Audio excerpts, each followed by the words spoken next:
ದೇವ್ರ ಮನೆ ಇದೆ ಇಲ್ಲೇ ನಮ್ಮದು. ಅದಕ್ಕೆ ದಿನ ನಮ್ಮ ಗಿಡದಲ್ಲಿ ಹೂ ಆಗುತ್ತೆ, ಅದನ್ನು ಹಚ್ಚಿ ದೀಪ ಮಾಡಿ ಬೆಳಗ್ಗೆ ದೇವ್ರ ಮನೆಗೆ ಪೂಜೆ ಮಾಡ್ತೇನೆ. ಫುಲ್ಲು ದಾಸವಾಳ ಹೂವನ್ನ ದಾಸಾಳ ಹೂವಲ್ಲೇ ಅಲಂಕಾರ ಮಾಡ್ತೇನೆ.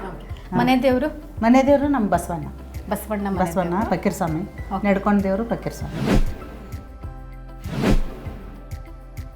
ನಮ್ಮ ಅತ್ತೆ ಹೇಗೆ ಮಾಡ್ತಿದ್ದಾರೆ ಹಾಗೆ ನಾನು ಪೂಜೆ ಮಾಡ್ಕೊಂಡು ಹೋಗ್ತೀನಿ. ಓಕೆ. ಆಮೇಲೆ ಗಣಪತಿ ಇಡ್ತೀವಿ. ಆಮೇಲೆ ಶುಕ್ರವಾರ ಪೂಜೆ ಮಾಡ್ತೀವಿ, ಶ್ರಾವಣದಲ್ಲಿ 5 ಶುಕ್ರವಾರ ಪೂಜೆ ಮಾಡ್ತೀವಿ.